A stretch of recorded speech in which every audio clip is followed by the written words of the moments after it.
Hey guys.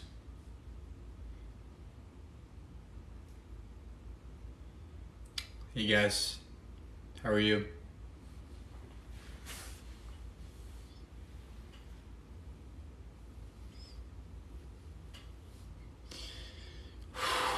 Can you guys are you guys able to accept my guest requests? Are you guys able to come on?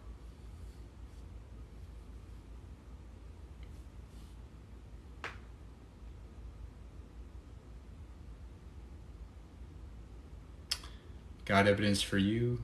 Look at the narcissist. Okay. These guys. You're alive. How is being alive evidence, right? Why is it just because that I'm alive that means God's real? How do you know that?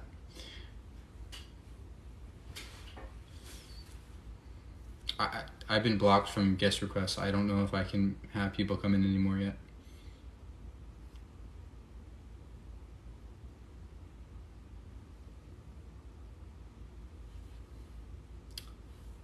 Unfortunately, I don't know if I can have people request to come in.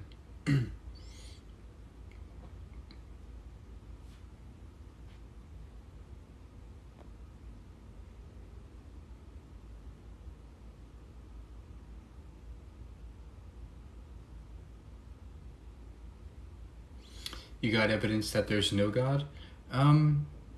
So we don't know what God means. Right? I don't have a definition of God. Nobody knows what it means. To me, God has as much merit as Snuffleupagus. It means nothing. So you have the burden of proof because you're making the claim that this thing's a real thing. Right? You're saying God's real and you have a definition for that. I don't know what it is. You claim it's true. I don't see reason why to believe that the thing is a true thing. Where did the law of gravity come from? The law of gravity is a description of how the world operates, how the universe operates. It didn't come from anywhere necessarily. It could be that the laws of nature are just brute facts of necessity. There's no reason why they had to exist the way they do. It just is, right? The universe just is the way it is. You can go, you can do this with God too. You can say, well, why is God the way God is? You can ask the same questions because we can describe God through laws too. God operates in certain ways. So if we can describe God through laws, well, who created the God's laws, right? It doesn't make any sense. Are you really wanting an answer? Yeah, I'm asking for any evidence, not really answers, just evidence, right? Evidence is data or facts that point to God existing. God is faith. Yeah, that's just you conceding that there's no evidence of a God. The moment you have to invoke faith into something means you have no evidence, right? As soon as you, hi Jess, as soon as you say that you have faith in God, that means you have no evidence. It's that simple. Just look at creation. You're presupposing creation, right? It's easy for you to look around and say, well, who created all this, right? It's easy for you to look around and look at DNA and say, well, who made that? There doesn't have to be a maker. It could be that DNA and all the things we see around us come about naturally through natural laws of nature. There doesn't have to be a who behind it. There's not need to be a person behind the universe. As much as it seems like it is to you, as much as it's intuitive for us to think there's somebody behind the rain, somebody behind the clouds, the thunder, the earthquakes, somebody behind things.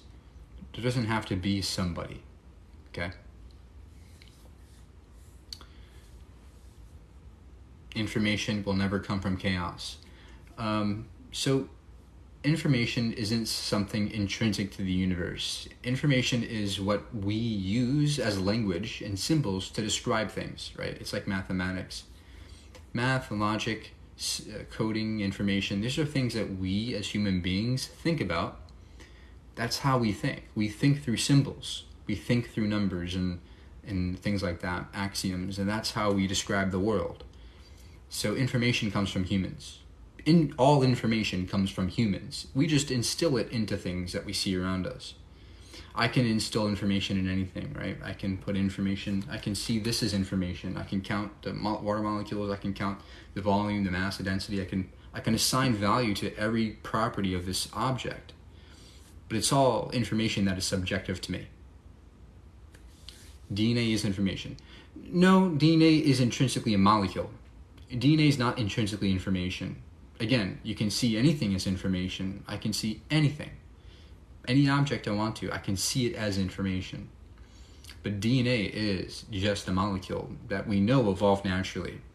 It operates as a code because any system that humans can describe will have a code. That's what code means. Code is just a description of a system. So when you say DNA is a code, yeah, subjectively speaking, right? Only to humans is it a code, but intrinsically speaking, there is none. DNA is amazingly complex. No, it's not amazingly complex. I mean, it is complex relative to the other molecules that we see around us. But there's reasons why, right? Why, when you ask why is DNA complex, there's reasons why it's complex.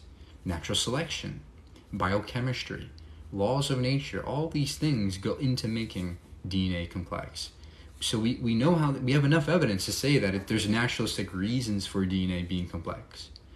You never have to invoke magic. You never have to invoke a god, ever, right? To describe DNA, you never have to invoke a god. It's never required. There's nothing in the world that we need God to explain. We can explain everything through natural means.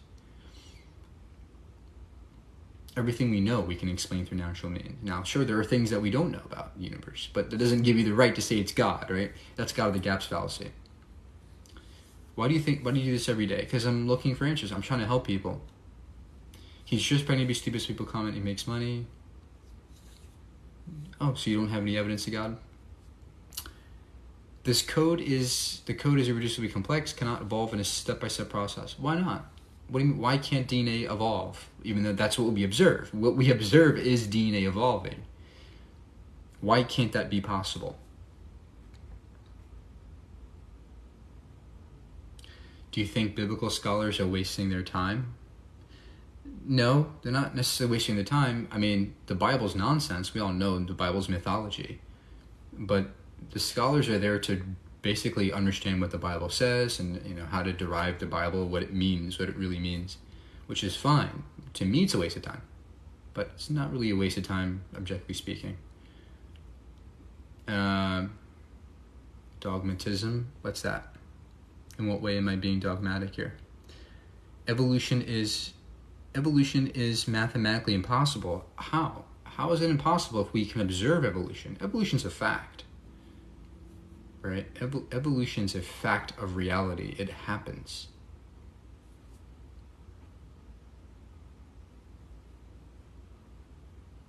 Why is my signal being garbage right now? Can you guys hear me? Evolution is a fact. Yeah, we can literally see it in a lab. We can see it in DNA. We can also see it in the fossil record. Yes, we can observe evolution, because evolution doesn't mean one day you're a monkey, the next day you're a human. That's not evolution. That's a straw man of evolution. Evolution just simply means genetic change over time, right? It's just your genes changing through time. That's all it means. Mic check. What if God made everything? What made God? Well, yeah, I mean, depends on what you mean by design. Like, people say, well, everything was designed because it's complex. Well, God's the most complex thing there can be. God has very specific properties. And he has an infinite number of properties. God's infinitely complex. There's no observable evidence of evolution. There is in our DNA. We can observe DNA. We can observe evolution in our DNA. We can look at the chromosomes that fuse together. We can look at the genes that mutate in your DNA. What about the mistakes and the complexities? The mistakes, everything we see is described by the laws of physics, the laws of nature. You never need God, right? You never need God. And the mistakes are subjective. What you call a mistake or what you call a flaw is subjective, right? Because when you say something's perfect, perfection's a relative term. When we invoke the word perfection, it's relative to something else. Right? If I told you I built a perfect snowman last night, you wouldn't know what I mean, right? You would have no idea what I mean by a perfect snowman. Now, if I showed you a picture of Jack Frost and said, here's the perfect snowman. Well, now we know what I mean. Now we know what it means to be perfect now. Now we have a standard to go by and to compare everything else relative to that and say there's flaws. That's how flaws emerge. So perfection's a relative topic. All science leads to God, the father of the Big Bang. No, there's no science that has any say about a God. A God is completely imaginary thing as far as science is concerned, or anybody's concerned. There's God's not even defined. I mean, you ask 100 people what God is, you get 100 different answers. Everybody has a different definition. Man makes things. They don't create anything. God creates. So nothing is created, necessarily speaking. Nothing needs to be created. What we see around us is not creation. It's transformation of energy. All the energy in the universe is always here. I mean, as far as we can see, it's always been there. You can't create it. So if you can't create energy, it's always there. It transforms through time and temporarily comes together to form things like you and me. Right? You and me are temporary objects. We're not going to be... In fact, we're always changing. How can that be design? If we're always changing, that can't be designed by definition. It's a constant. Life is a constant process, a chemical process, just like everything else in the universe. Is your eyesight limited? Of course it is. Limited relative to other things, sure. But we don't know we don't know what you can really see in the universe, right? We don't really know. I mean, we can only tell that we're limited versus, or relative to other things, like telescopes, other animals, things like that. God will be the creator of all things. Well, yeah, but you don't need that, right? I can say Snuffleupagus is the creator of all things. It doesn't mean anything when you say God created everything. It's verbal diarrhea as far as I'm concerned. You're just saying things to say things. You're limited with your thinking. We all are. I mean, we probably all are. I mean, what's your point? Just because we're limited with our thinking doesn't mean God's real, right? Is that really your argument? Your argument is we don't know everything, therefore God exists? No, that's not logical there, because there may be things in the unknown that are not God. In fact, everything in the unknown might not be God. There doesn't need to be God. God doesn't need a blood sacrifice. You're just saying things. Everything I'm saying has a point behind it. Maybe you're not understanding the point, maybe. What are your reasons for not believing in the existence of a God? There's no evidence. It's really that simple. Because there's no evidence of a God, I don't believe in a God. I only believe in facts. I only believe in things that have evidence behind them. I'm never just going to believe for any reason. I want to believe because there's evidence. Because there's good reasons to believe. You are the evidence. People keep saying you are the evidence. But that's not how evidence works, right? If I told you that DNA is evidence of evolution, that doesn't tell us anything. You have to give the mechanism. How, right? Give us the how. How does DNA explain evolution? How is DNA evidence of evolution? That is evidence. Evidence has explanatory power. There's something in the evidence that points to some specific conclusion being true. So when you say you are the evidence, how am I the evidence? Don't just say things, right? Don't just make a statement. Just make a blanket statement. Show us how. What's the mechanism that makes me evidence? Is it the way I look? Is it the way I'm complex? And we can discuss those further. But just saying you are the evidence does not do anything for us. If science can explain God, then he wouldn't be God if he's bigger than anything we can prove. Well, I'm not saying you can prove God. I'm saying there's no reason to believe in a God. There's no good reason to believe in a God. There's no evidence of a God, right? So when you say, well, science can't prove God, okay, well, what can? What method are you using to determine that God's there? You can't just say science can't prove God, therefore God exists. That's not a good argument, right? What you should be saying is science can't prove God, but this method can, and here's this method, and here's how I get to this God. Instead, you're not giving anything. It's like you're just saying you can't prove it, and then you're running away. You're not giving anything back. You're just saying you can't prove it, and then you're running away. Right? What you should be doing is giving some better reason, some good justification for your belief.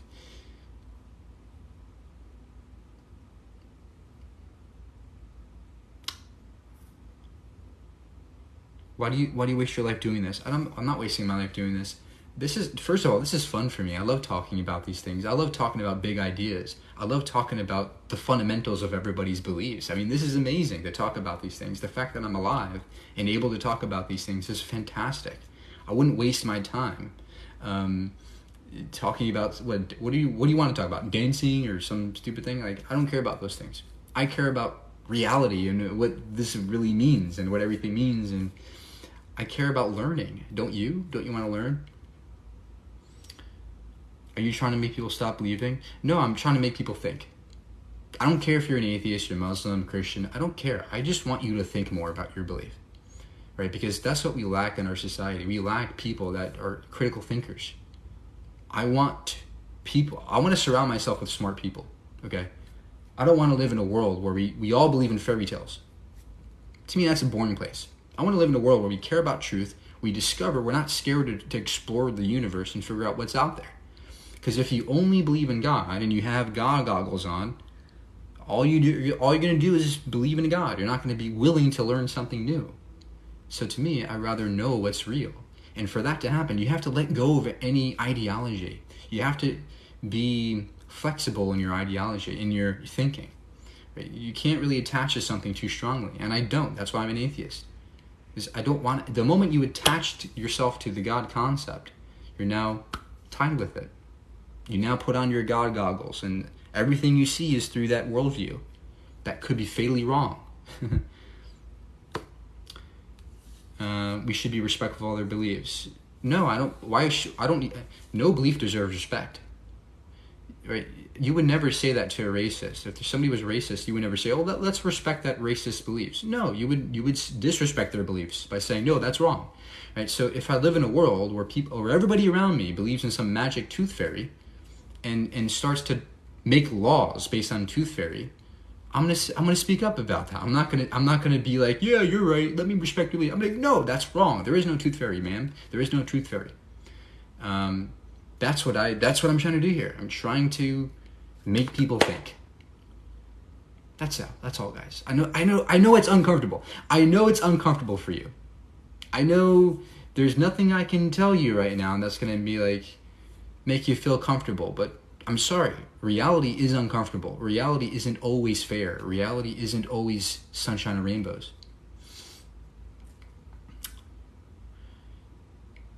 You can't discuss with dogmatic people.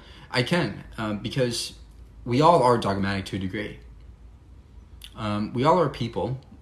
Most religious people, most atheists have been religious. So maybe not everybody, but there are some people, maybe they're not very loud, but they're people that are listening in and thinking. Big Bang is a fairy tale. The Big Bang's a fact that happened, and it's still happening. The Big Bang is evidenced by the CME radiation. So we can look at radiation from the universe. We can see microwave radiation all around us.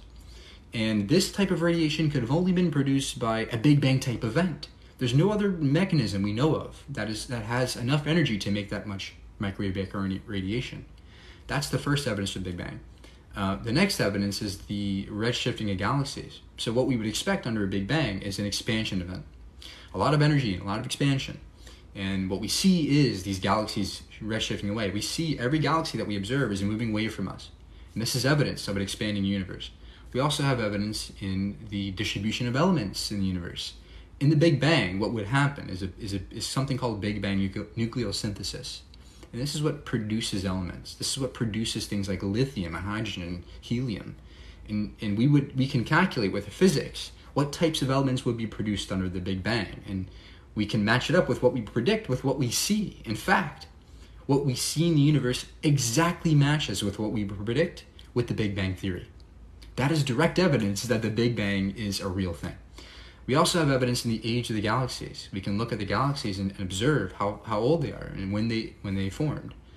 We see that most of the galaxies, the oldest ones we see, are around 14 billion years old. That's evidence that something major happened 14 billion years ago. The Big Bang's a real thing, guys. But it has nothing to do with the beginning of the universe. The Big Bang's not necessarily the beginning. It just means that's when everything expanded rapidly.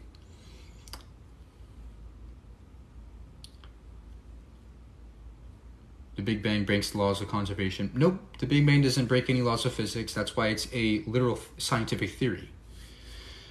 No energy was being created. There was no energy being created at the Big Bang.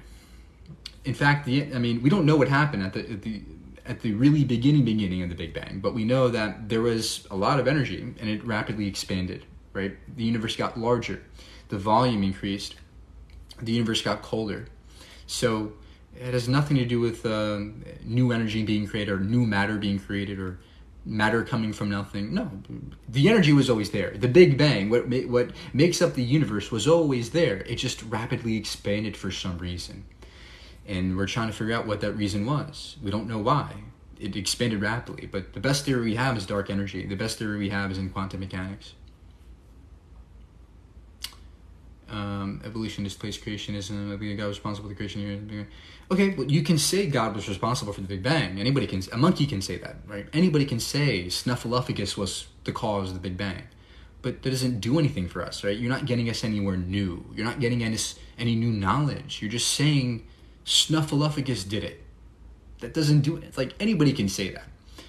If you want to, the way science works is if you want to gain new knowledge, if you want to discover something through science, right, you have to make some testable novel prediction about reality and go test it. Go experiment with it. That's how we come to new knowledge. Not just saying God did it. That doesn't do anything. That doesn't accomplish anything. There's no explanatory power there when you just say God did it. That's what theism is, right? Theism is simply saying God did it. It's ridiculous. Whereas in science, we come up with new novel predictions that make testable predictions about the world, and we can experiment with and discover new things with. That's the beauty of science. That's why science is what makes up everything around us. That's why science is the foundation of our society, because it works. It works. Science works. Who created science? People did. Science is simply a method. It's a tool. It's a way of interrogating the world and finding things out. Do you believe in the scientific impossibility that everything came from nothing? This is a great question. So a lot of theists will say, well, Mike, you think everything came from nothing? No. In fact, I don't really know what nothing means. So when you talk about nothing, you have to define what you mean. If by nothing you mean empty space, well, that's something. Empty space. It doesn't matter how dark or empty it is. Take the most empty space you can think of. There's something there still. It's something. I mean, let alone the fact that we can see quantum fields in empty space. We have seen quantum fields everywhere around us. It fills all space. But even empty space itself is something. So nobody ever said that nothing can make something. What we're saying is that the universe was always there, perhaps. Or if there was a cause, it has a quantum mechanical cause and not a God. There's no reason why God needs to be there. The only reason why you would think there's a God is because you can't explain what caused the Big Bang. You don't have enough information. You have a lack of information. And you're saying, well, maybe it was God. Maybe it's God. Because that's what's simple to you. Right? It's a simple thing. God's a simple thing to believe in. There's a man, he's magical, he makes things happen. It's easy, but it could be fatally wrong. Especially as the more we learn about science, the more our intuitions about things become very, very foggy. Our intuition about the Earth, most people thought it was flat. Like if you don't know about science and you walk around the Earth, you would think it's flat. You would almost never think that if you walked in a straight line forever and ever, you would end up in the same place you started. But that's how the Earth works. If you walked in a straight line forever, you would end up back where you started. And you can do that forever and ever. There's no end. That's not intuitive for us, right? We had to actually discover that fact. It took a long time to discover that fact.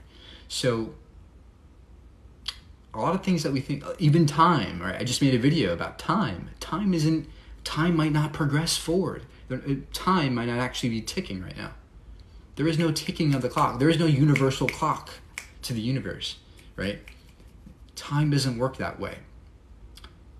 So a lot of things we think of that are intuitive for us might be fatally wrong. That's why it's not good to always trust your logic. It's not always good to trust your intuition. You need that empirical data. You need some observation of reality. Otherwise, how do you know what's imaginary and how do you know it's real?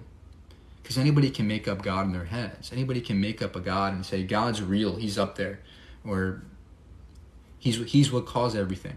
Anybody can imagine that, but can you demonstrate that?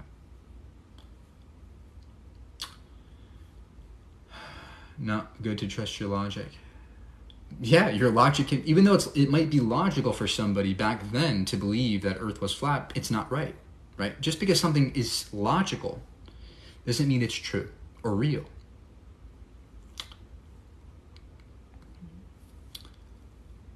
You made yourself God. Atheists are the ones who believe they know the concrete truth. That's absolutely false. I never said I know everything. I never said I know the absolute truth of reality. We're trying to discover it. We're in pursuit of it. And that's what science is about. Science is not just a body of knowledge where we go, I know everything and here's all the answers. That's not science. Science is a continuous process of pursuing truth, pursuing what we think is the best explanation for things. That's what science means. So when you say, well, you think you know everything. No, in fact, it's the opposite. If you're a theist, you think you know everything. You think you know everything because you would say God did it. If I asked you any question, you would say God did it, right? If I asked you, where does morality come from? You would say God. If I asked you, where do humans come from? You would say God. If I asked you, where does DNA come from? You would say God did it.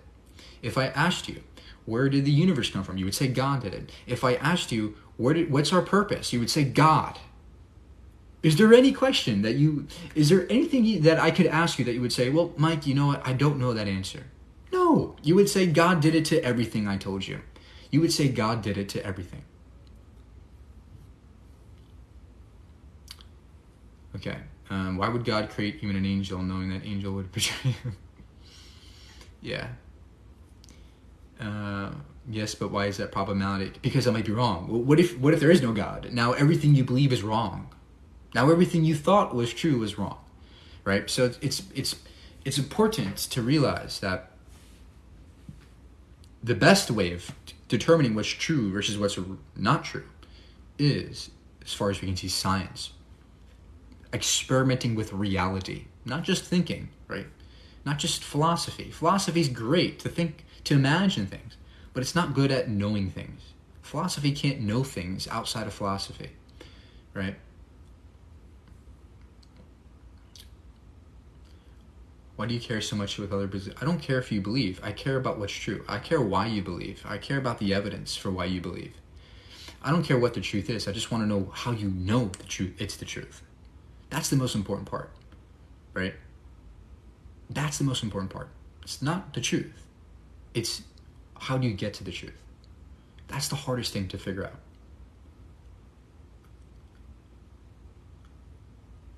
Science is a search for truth. Exactly. Religion is the one that says, I have all the answers. It's in this book here. That's what religion says.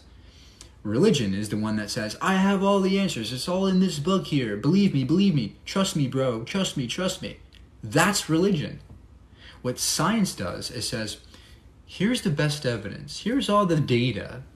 Here's the experiments we did. And here's how you can repeat those experiments and figure it out yourself. That's what peer review means, right? We take other people and we do the same experiment. We change some variables. We mix it up a little bit to see if our conclusions are really real and not just part of our imagination or not just our biasing. Science leads us to more questions. Yeah. That's the beauty of it. The more you learn, you realize the more there's more things to learn about. Why not do something more productive? You just want to silence me. You just don't want me to talk because you're scared.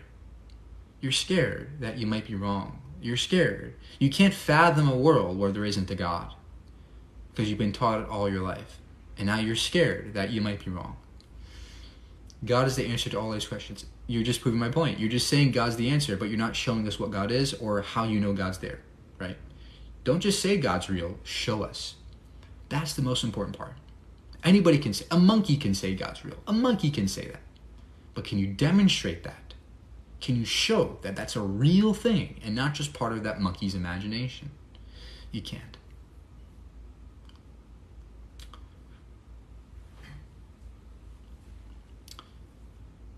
The ark was found. No. So they didn't find an ark. That was a hoax. That was literally a hoax. The Noah's flood, it's impossible for Noah's flood to have occurred. There's not enough water on the planet for an entire planet up to the tallest mountain to be covered in water. That's literally impossible. And if it did happen, where did all that water go? It must have went to the atmosphere and then rained down again. So the water must be there, but it's nowhere to be found. It's like almost as if the water vanished. We see no geological evidence of a flood globally. There are trees older. There are so many reasons to debunk that entire Noah's Ark idea.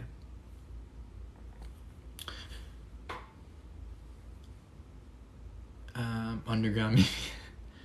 if everything is dependent on everything, there has to be a line where it stops. Well, okay, so people say, well, this is the contingency argument, basically. Well, everything's contingent, there must be an independent existence that we call God. Well, no, we can call it anything. We can call it the universe. The universe can be the necessary existence. You don't need a start to things. You can have an eternal, unchanging existence that we call a universe or a quantum state. You don't need a God, right? So if there is a necessary entity, it could be a natural thing. It does not have to be a God, especially the God of the Quran or the God of the Bible. Those are very specific theistic gods that have very specific properties that are almost all arbitrary, right? Why does God have to be loving? He doesn't have to be loving. God can be any degree of loving or evil. There's a spectrum between all evil and all good. Why are you choosing all good? There's a spectrum. There's an infinite number of ways God could be, yet you claim there's only one way. That seems a little peculiar to me. The reality is, there can be a natural reason for the necessary existence. There must be a beginning. So this is another misconception about the thing. So there doesn't have to be a beginning. There doesn't have to be. Here's why. Because time doesn't work the way we intuitively think. Time doesn't tick, right? You think time works in seconds and minutes. That's how we're taught time works, and it's a way that we measure time. It's how we perceive time. But in reality, time doesn't actually progress forward, necessarily speaking. Relativity shows us that the past, present, future, they actually all exist at the same time. And the perception of moving through time is purely subjective to humans, right? And I made a video about this recently, but think of the universe like a movie, right? You have all the frames of the movie exist at the same time. The beginning frames, the middle frames, and the ending frames. They all exist. All the frames of a movie exist on a CD, for example, or a USB drive. Well, guess what? If you have all the frames, think of all the frames as moments of a universe. Think of every frame of a movie as a moment of the universe. Well, guess what? You can have a universe it exists entirely. Just like a movie exists entirely. The future happened already. The past happened. It's all happening at the same time. The past, the future, they're all the same in a movie. Does that make sense? Is that a good analogy? And it's hard to understand, but point is that the movie has to start. Well, no, you can have an infinite block. So think of the universe as a block, right? Like a cube. You have dimensions of space, dimension of time. Well, that cube could be infinite. You can have an infinite cube that goes on forever, an infinite dimension. The same with time, right? You can have an infinite block universe. There might be a start. It might be finite, but we don't know that. It could be. It's a very logical possibility that the universe can be infinite in every direction. So that is what it means to be an infinite universe. Why spend time debating others? Because we learn. The more we debate, the more we talk about these things, the more we learn. It's that simple, people. Are we predestined? Yeah, I believe that free will is an illusion. Now, there might be some mechanism that allows us to have free will, but I don't see it. If we are beings, if that are made of physical particles that all abide the laws of physics, everything I think, my thoughts are things. Thoughts are physical things. They're just electrons in the brain. If every thought I had was determined by the laws of, or was influenced by the laws of physics, for which we don't control, well then how do I control anything about me? If I don't really control my thoughts, do I really control anything I do? And it might seem like I have will, it might seem like we have free will because I'm conscious, I'm aware of what's happening. But maybe what we call free will is just an illusion. Maybe we have will, but it's not free. If every thought I have is determined by something else in my environment, because we are, after all, products of our environments. Everything you know, every thought you have came from your environment. Either somebody told you, or you saw it on TV, or you read it, right? All the information that you think of came from the outside world, which you didn't control. You didn't control the outside world. You didn't control your environment. You just happened to be there. And you happen to be a sponge absorbing that information. And now you're having thoughts about it. And now it seems like that these thoughts are real, or they're happening in. It seems like they're free because they're happening in real time, right? From our perspective, your thoughts are happening in real time. You're observing things in real time. So it seems like it's free, but it's not really free. Okay. God is independent, the universe is not. Why can't the universe be independent? Why must the universe be dependent on something? Why? Explain why there are top scientists that believe in God. Because people that are smart can believe in God. Just because you believe in God doesn't mean you're dumb, right? But it doesn't mean you're right. Just because you believe in a God, it doesn't make you right. Just because you're smart and you believe in God does not make you right. I mean, some of the smartest people, like Aristotle of the past, or people like many smart people of the past, once believed the earth was flat. They believed that the earth was the center of the universe. So you can be smart but have false beliefs. You're obsessed. I'm obsessed with the truth. I'm obsessed with learning. I'm obsessed with being curious. To me, the way I view it is that we live this one life. We have, maybe 60, 70 years to enjoy this life. Look at all the mystery. There's an infinite number of mysteries, an infinite amount of mystery out in the universe that we have to discover, right? I don't want to waste my time just thinking of the same things. I want to expand my knowledge. I want to know what's out there, man. I want to know what's out there in another galaxy. I want to know what's out there. I want to know if there's other universes. Is there other universes? How does time work? What's the fundamental part? What's the fundamentals of existence? What is existence made of? Why do we exist? How do we exist? What is this? What is this place? I'm curious. I'm super curious about the world. So to me, yes, I'm obsessed. It's not a bad thing to be obsessed. I'm obsessed with learning. I'm obsessed with being curious. I'm obsessed with science because science gets us knowledge. It gets us power. It gets us a lot of things. Look at science has gotten us in our lives. Microwaves, phones, internets, TVs, trains, planes, everything we know and love about the world comes from science. How can you not be obsessed with that?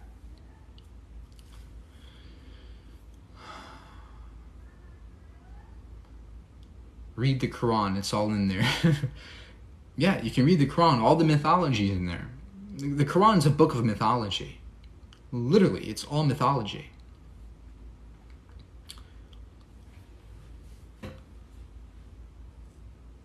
It says to beat women too. It does. The Quran is an evil, barbaric book of nonsense. Mike, you know clowns get paid $35K a year and do you doing this for free? Yeah, I mean, guys, I'm only here to help you guys think more. You don't have to do not take everything I say as if it's true. Please don't.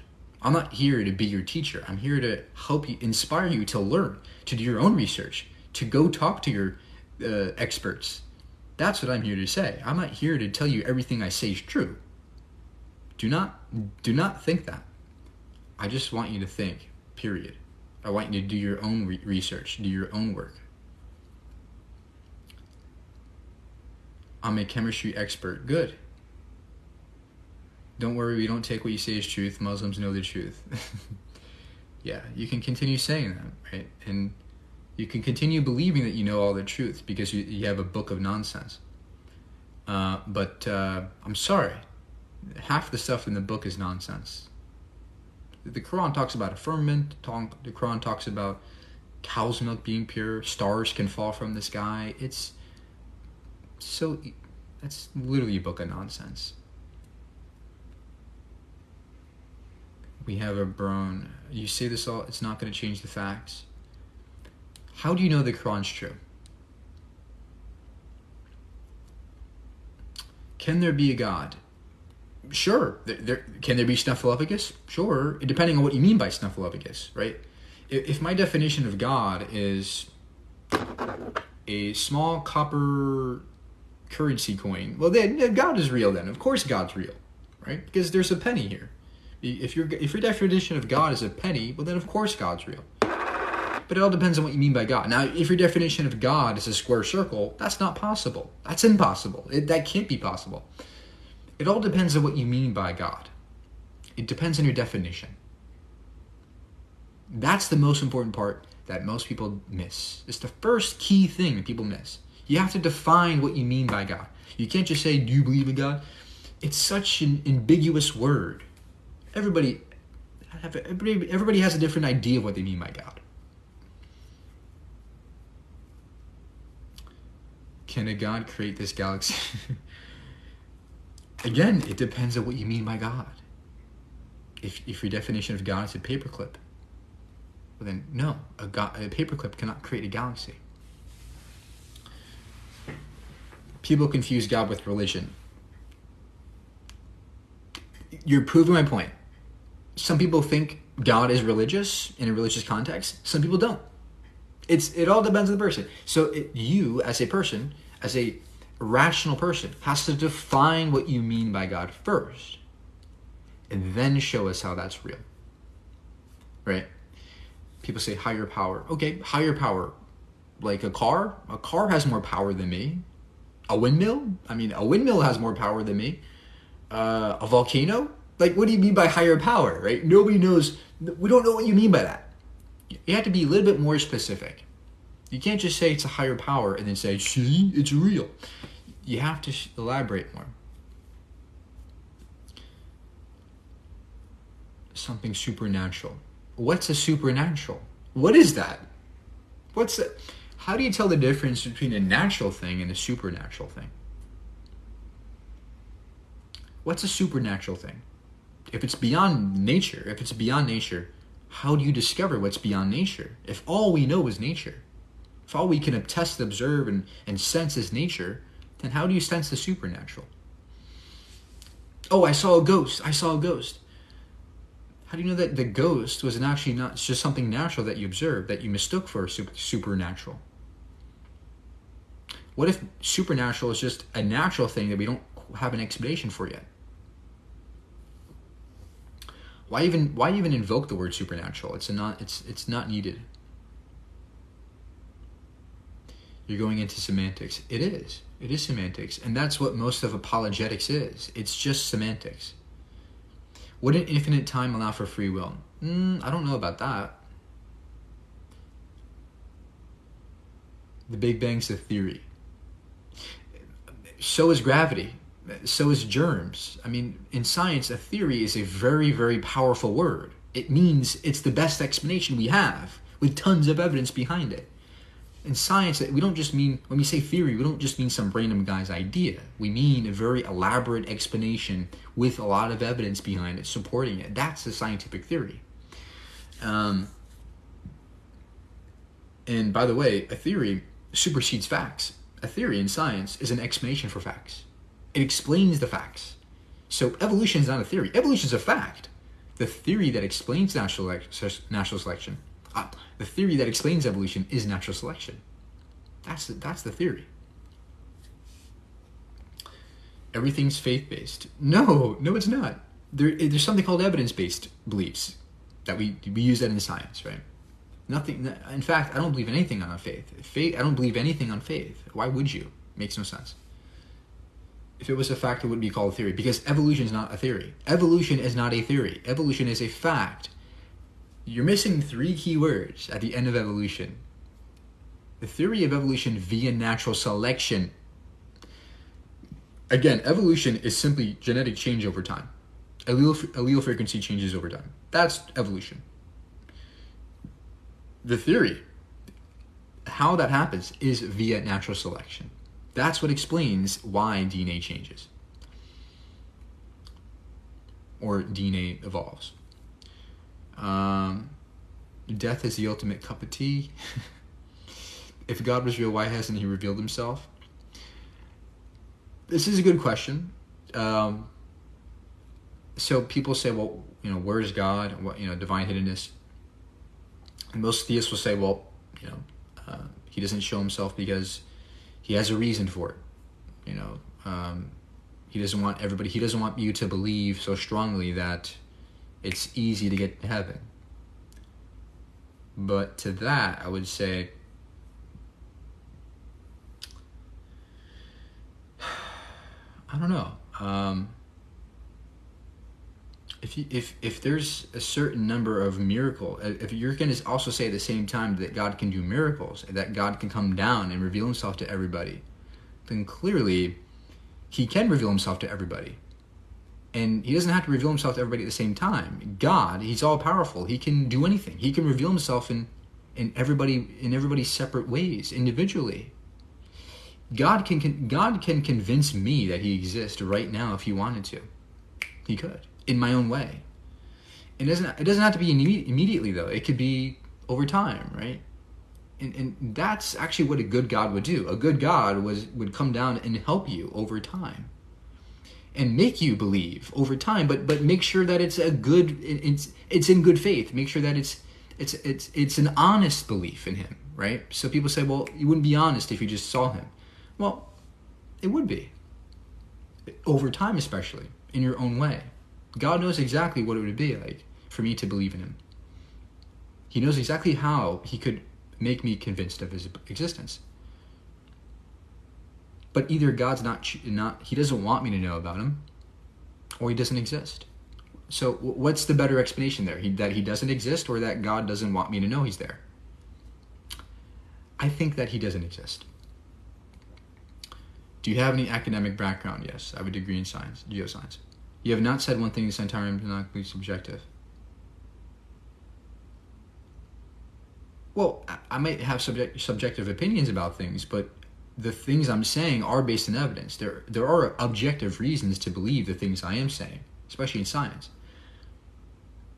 But yeah, you don't have to take everything I say as objective. Please don't. In fact, challenge everything I'm saying. Please. I love when people challenge me. I love when people criticize my ideas. I love when people criticize me, because it makes me better. Every debate, every talk, every conversation, I get better. And my opponent gets better. I'm not here I don't debate for my opponent. I debate for the audience, because they learn. I learn. We all learn. So that doesn't make sense to... How did life start? It didn't start. Life is a chemical process. That's all it is. And the chemical molecules that make up life, or the essentials of them, were always here. The universe is always here as energy. And over time, that energy transforms chemically. They interact with each other chemically. And that's where life evolved. That's how life got here. It was a slow chemical process. It took billions of years. But that's how life happens. It didn't necessarily start somewhere. It's not like one day just poof and life existed, right? It's a slow process, just like everything else. It's not like one day you became, it's not like one day the earth got here, right? It took time. There's cosmic evolution.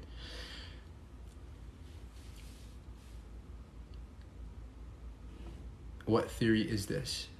Abiogenesis. Biochemistry is enough to Biochemistry is enough to realize that, yeah, life is just a chemical process. It's a natural process. There's no reason why a God had to make life.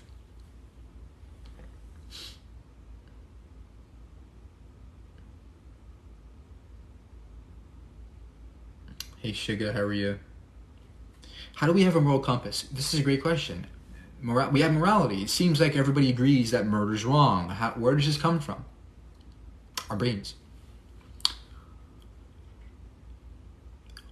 You, as an ape, because humans are apes, we evolved to be empathetic towards other apes. We evolved to care for others. Because the more we cared for others, the more we survived as a tribe, especially as humans. As we're tribal animals, we exist in tribes. And if we take care of each other, we survive better. So that's where empathy really developed. It's where our brains really became more, that's where our limbic systems really evolved. So from this is when we can recognize what we think is good or bad in our tribe, right? It's good to not murder, right? It's good not to rape or kill them because it might affect their well-being, right? It might affect their thinking. That's where morality comes from. It comes from our subjective minds as to what we want for our society, what we want for our tribe. You don't need God for morality. How is science so perfect? What do you mean by that? Doesn't make any sense. You mean the laws of nature? How are they perfect? This is a great question. If this is what you're implying, or if you're saying, well, the laws of nature, that how is it all perfect? How does everything? It's not perfect, necessarily speaking, because perfection is a relative term. Right?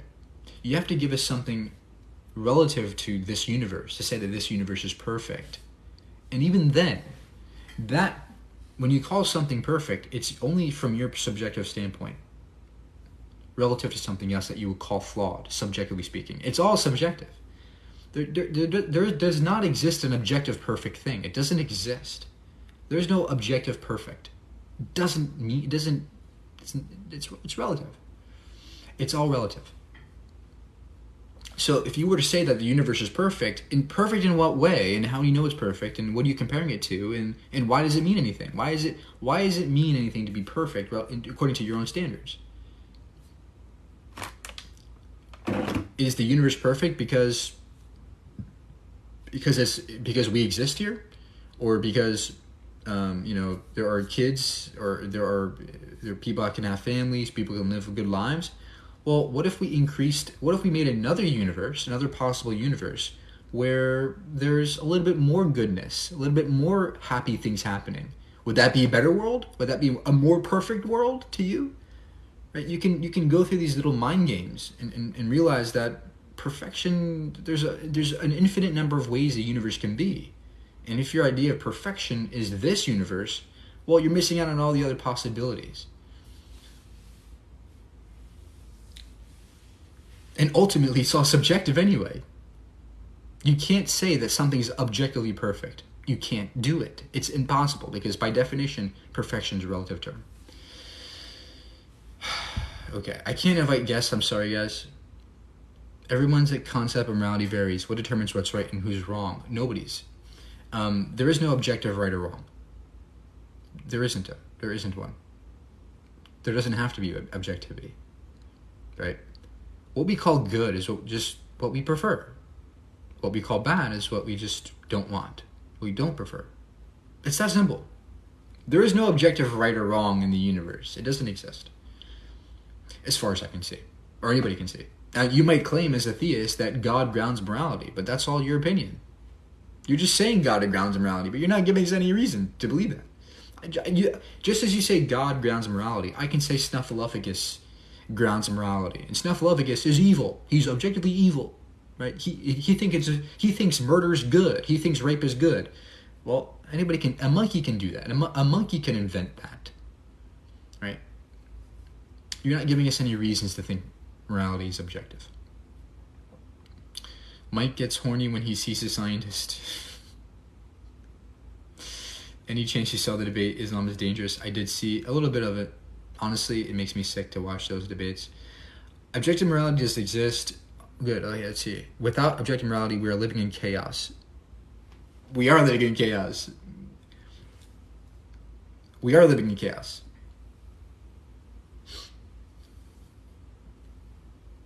And by the way, that doesn't even follow objective morality just because everything's perfect.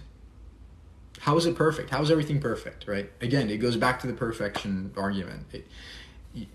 You're setting up a premise that is baseless. Who was here before energy? Energy. There is nobody before energy. That's like asking who was here before God, right? There was no before energy. It just is. It could be that the universe just is. There is no before it. Tesla or Einstein? No, it's impossible to say either. Tesla was. They were both geniuses in different ways. Is murder objectively immoral? No. It's wrong. It's immoral to me. And it's immoral to all of us. Clearly, it's immoral to us. But it's not objectively immoral. In other words, in order to say it's objectively immoral, you would have to be outside of human interactions. You would have to be outside of the human mind. You would have to be outside of our society somehow, outside of our scope of everything. But you don't have access to that. You can't. You can't say it's objectively wrong.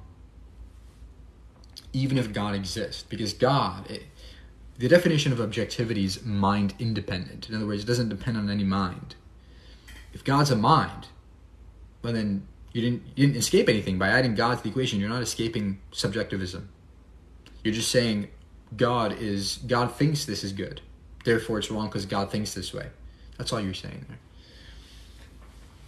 there. Thoughts on sin doesn't exist. I don't have access to guest requests, guys. I'm sorry. They say murder is wrong, but support war. Yeah. Everything that exists has a cause. The universe exists, therefore it has a cause. Nope, that's just false. The universe does not need a cause. The universe does not need a cause. It doesn't. Nobody knows if there was a cause or not. It doesn't need one. Stop saying it has a cause. That's a terrible argument. Using the cosmological. It's not even kalam, it's just cosmological. You're presupposing that the universe began. A non-contingent universe cannot be composed of contingent things. Who said the universe is made of contingent things? The universe is what grounds the entire everything within the universe, right? If the universe is one, don't think of the universe as made of parts. Think of the universe as one entity that contains the parts, right? You can think of the universe as one quantum state, and it contains all the parts of all the states of the universe. So the universe itself can be an independent existence. The things within it surely are contingent on that universe, but it's only dependent on the universe. It's not dependent. There's no God required for contingency. The universe has a beginning. Nobody knows that. You can keep saying that, but we don't know that, right? You can keep saying the universe began, but we don't know that for sure. Nobody does. Not even the top scientists know that. Nobody knows that. It's possible either way. Science says so. No. What law of science says the universe must have begun? No, the Big Bang is not... The Big Bang does not mean the universe had to begin.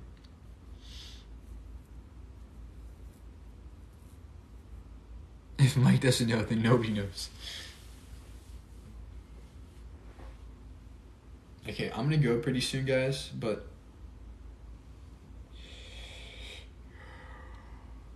Do you believe in the scientific evidence the Bible documents? There is no documents. The Bible's nonsense. The universe can't just be there. It can just be there. It can. Even though it's not intuitive for you, even though you might not be able to fathom that, it's still a possibility. You can't just say, it can't always be there, but when it can.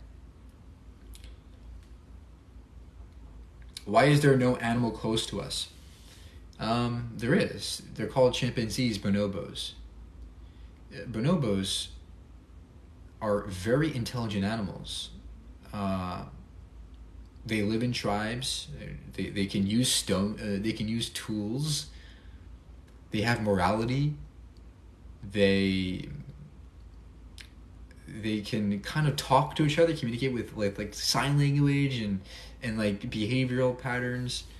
They have sex a lot. They have a lot of, for fun, like we do, like humans do. They're very much like humans. I would say they're almost identical to us. Do you think our consciousness dies with us? Yes. Consciousness is like a light bulb. It's like turning off the lights, right? When you turn off the lights, the light bulb goes away. The energy dissipates. It goes somewhere. The heat from the light bulb goes away. It cuts off the electrical signal. You no longer are conscious.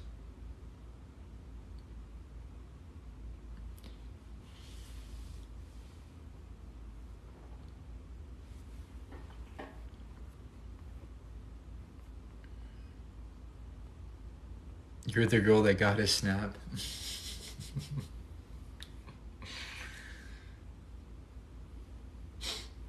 Okay, guys. Well, I gotta go. I'm really tired.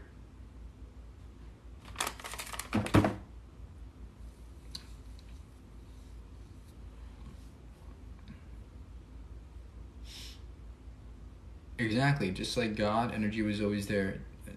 You stop equivocating God with energy. They're not the same thing. You can't just steal energy and say that's God. That's like if I stole, it's as if I said, well, God's real because God is this. Gotcha, God's real. Like that's what you're doing. You're just saying God is energy, therefore God's real. That's not a good argument.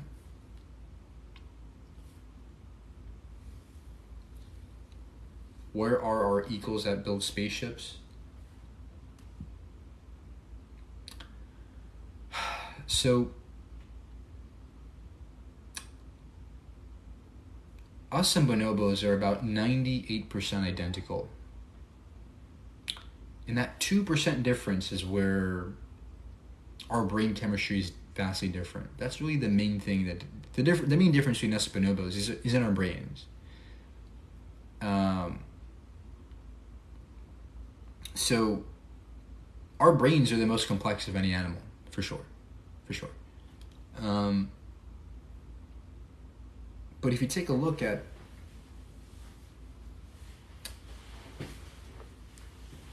first of all, there's reasons why our brains are more complex. It's because we evolved to walk across the plains of Africa.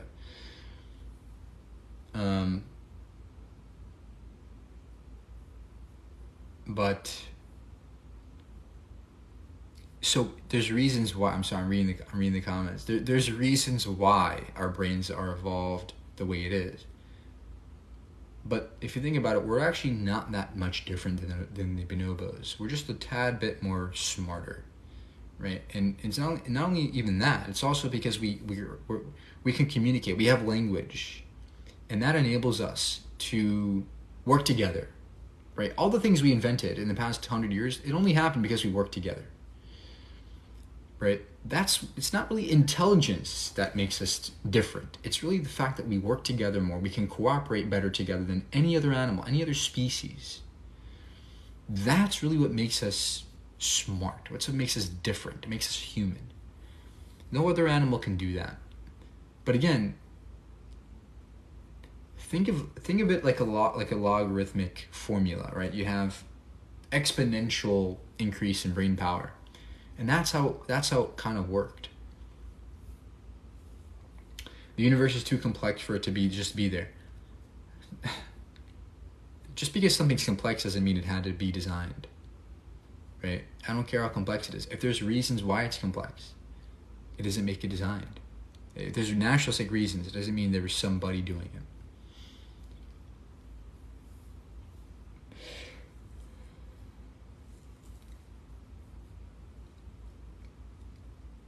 He's a smart dude, but he can't solve this, so that's why it's called faith.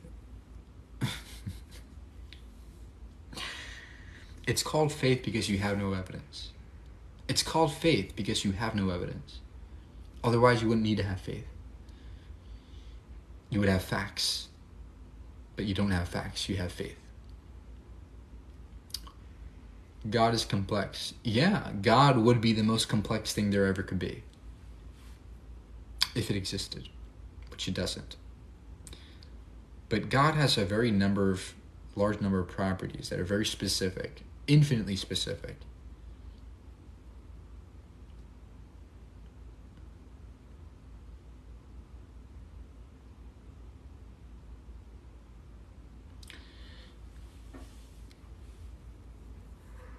All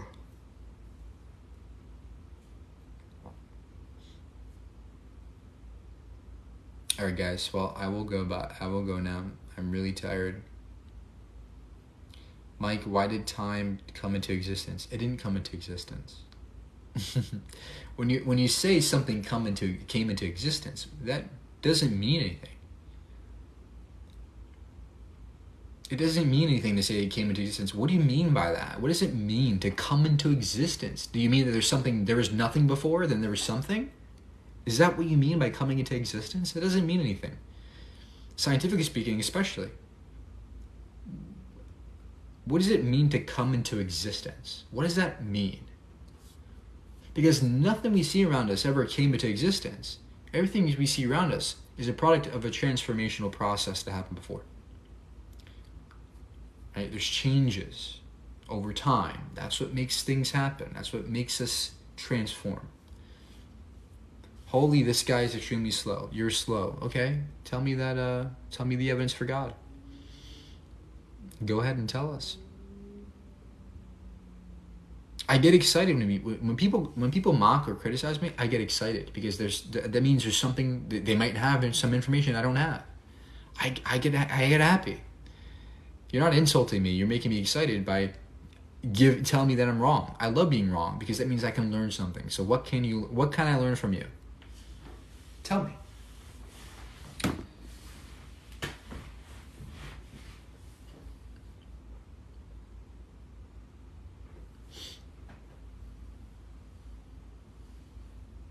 Mike's a Scorpio? How'd you know that? How'd you know I'm a Scorpio? Your tarot cards must be working. Your tarot cards are working. Can you give me let me see, Sammy? Is that your name? Sammy Tarot? Can you give me a tarot reading? What's in my future? What's in my future?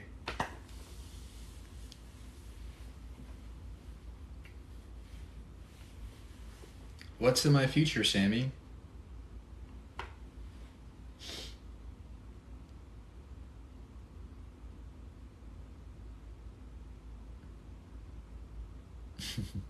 The sun will come up tomorrow. You will be in great happiness.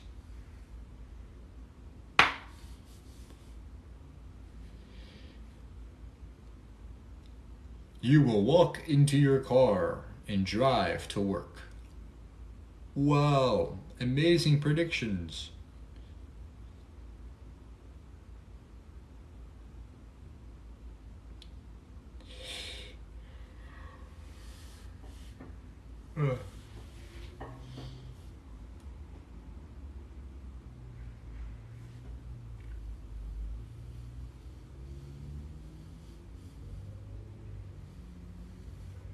Alright guys, I really am tired. I really want to go.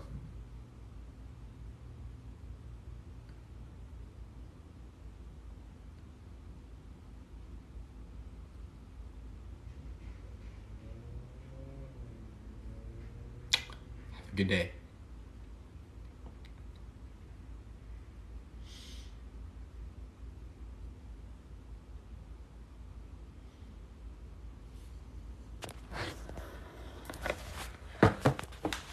More debates? I can't debate for another week because I got blocked on TikTok. TikTok's stupid. I hate TikTok.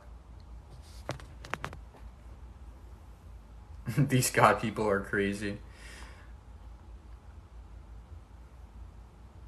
Infinite regress. Try to keep that in your small mind.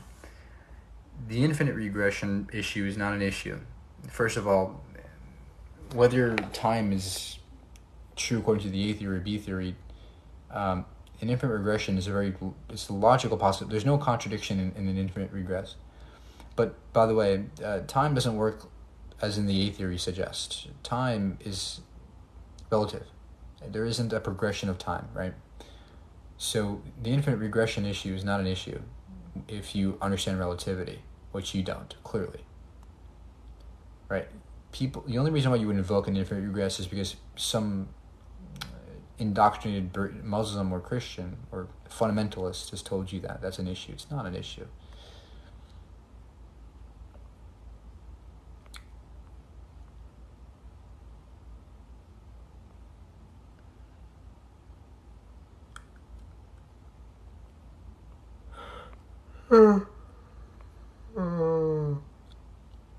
What is Jessica saying? Why is everybody saying yes, Jessica? I don't even see your comments.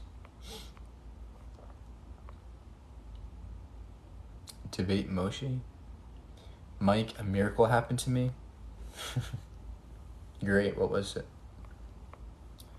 Alright, guys, I gotta go. Good night. Have a good day. My brain's starting to throb.